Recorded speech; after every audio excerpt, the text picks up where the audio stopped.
Hey guys, I hope you all are having a good summer so far because today we'll be taking a look at my action figure collection video update.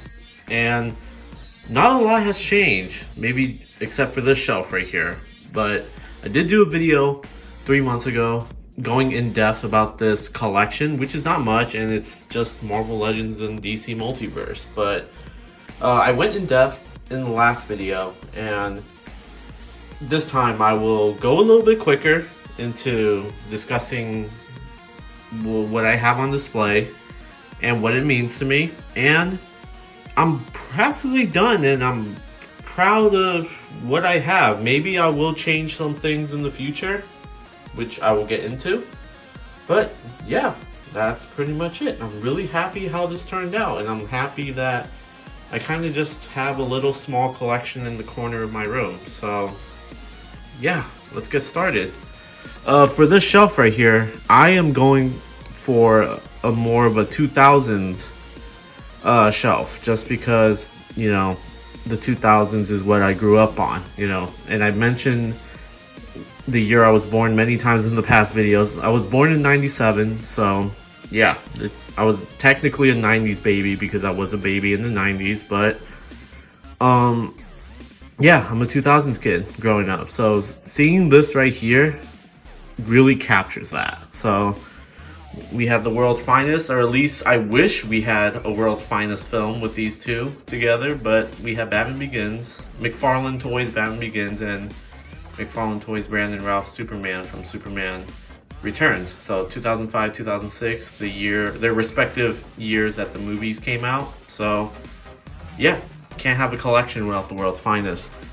And then we have the big three. I know the big three is often, you know, debated if it's Cap, Thor, and Iron Man, or Spider-Man, Wolverine, and Hulk. And I'm just gonna go with Spider-Man, Wolverine, and Hulk because that's what I usually see these guys in the marketing and the merchandise. And I get it, you know, Cap, Iron Man, and Thor are probably the big three, but that's mostly because the general audience became accustomed to that due to the MCU, because before the MCU, it can be debatable because you either had to be a hardcore comic book fan or a hardcore Marvel enthusiast in terms of comics, video games, or TV shows, maybe movies, pre-MCU.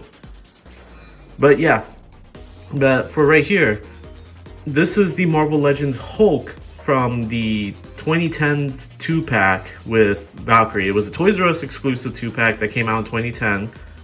And I think this is a decent Hasbro Hulk. The articulation's dated. The sculpting is fine. It's good enough for Hulk, but I don't really like the new Maximum Hulk that Hasbro released because it has the rubber torso, and rubber parts on action figures do not stand the test of time, unfortunately. So, and the Maximum Hulk is overpriced, and I went with this one. This one does the job. So yeah. In the middle is the Spider-Man No Way Home figure, which has a custom head from Farul Store. I think that's what it's called. And you can just pretend that this Spider-Man is either from Spider-Man 2 or Spider-Man 3. You know, 2004/2007, even though this figure is from No Way Home. But it doesn't matter. It works. And the reason why I don't have a comic Spider-Man is because Hasbro has yet to give us a comic Spider-Man with sculpted webbing and sculpted logos. I'm tired of painted webbing and logos. I've said this many times in my past videos. I just don't like a naked action figure body with painted details on it.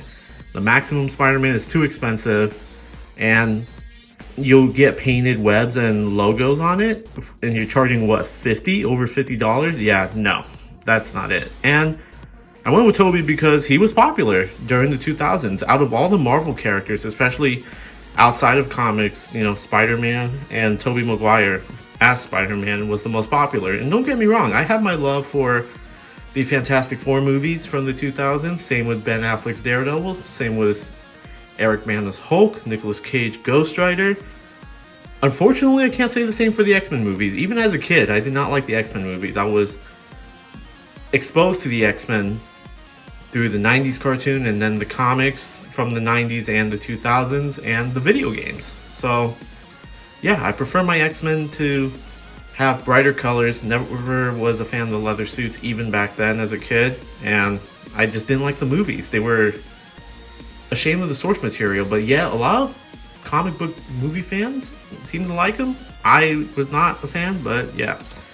And we have the Marvel Legends Astonishing X-Men Wolverine, because my very first Marvel Legends ever back then was the Toy Biz Astonishing Wolverine. So yeah, and I'm aging myself because I believe the Joss Whedon Astonishing X-Men run came out in 2004, and this was a modern outfit for the time for Wolverine. I have no idea what his modern costume is now. I'm just going to assume it's back to basics, the tiger stripe Wolverine costume, but I don't really care or bother to read modern comics. Just not my thing. I will dabble into some modern comics here and there, but I'm more of an old school classic comic book fan. But yeah, got an Astonishing Wolverine, and yeah, pretty much the big three. And then the next shelf is pretty much the X-Men 97 shelf. I already went in depth in my last video, so you guys want to check it out, I recommend it. But it's nice to have pretty much all of the characters I wanted from X-Men 97. Well, I love the original animated series from 1992, but Hasbro has yet to give us a proper original X-Men animated series figure. They did do the VHS line, which they never finished, so you get like an incomplete team for some reason with cel shaded paint job, but X-Men 97's the best bet.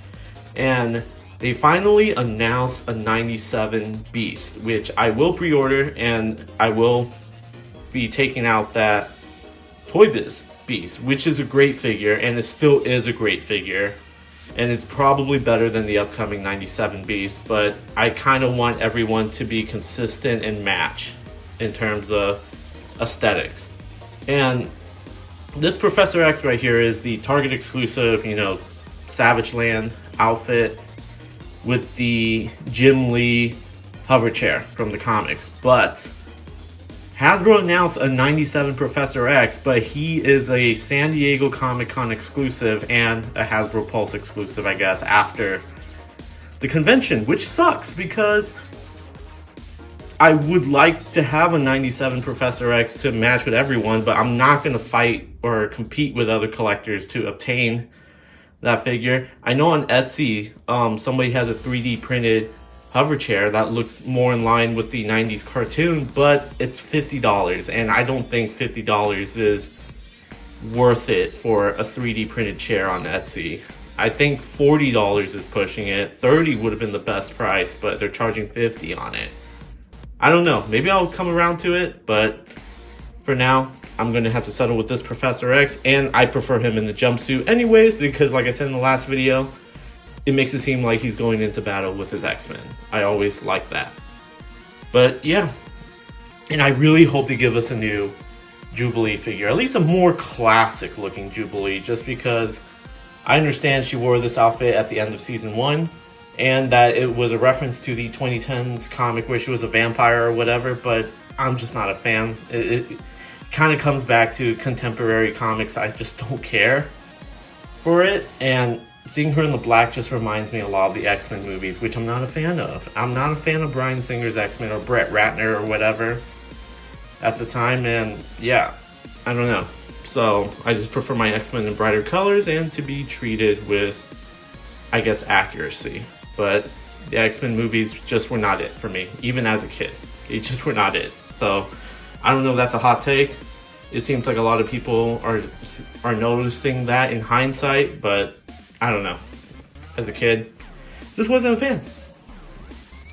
And then now, last but not least, is the Batman shelf, which I love this a lot because growing up, the 90s Batman, the 90s Batman movie, technically it's 89, but the 90s Batman movies were the movies that we got. These were the relevant movies at the time before Christian Bale, was Batman in 2005 in Batman Begins. And when it came to the cartoons, Batman animated series was the show, along with the new Batman Adventures and Batman Beyond, way before the 2004 show The Batman. So yeah, and I got this McFarlane figure. I know a lot of people were not a fan of this figure just because it felt like this weird hybrid between the original animated series and the new Batman Adventures. But I love it. I think it fits well with the rest of everyone. And I don't have to decide whether if I want the new Batman Adventures design or the original animated series design, because this one kind of fuses both. And I think it works. So yeah, love this. I'm still hoping for McFarlane to give us a Panther suit Batman, because I don't like the Sonar suit. Even as a kid, I don't like the Sonar suit. I prefer the Panther suit, or the suit that he wore for the majority of the movie. So yeah. And then you have like my leftover figures. You can see a He-Man core figure, really good figure. I just don't have anywhere to display him. I have a couple of figure arts and a couple Marvel Legends and one DC Multiverse and a Lego Batmobile tumbler. So yeah, and that's pretty much the collection. Then you got my Febreze and then the air dusters and wet wipes or whatever. And that's pretty much it. That's pretty much the collection update. So hope you guys enjoyed, and I'll see you guys next time.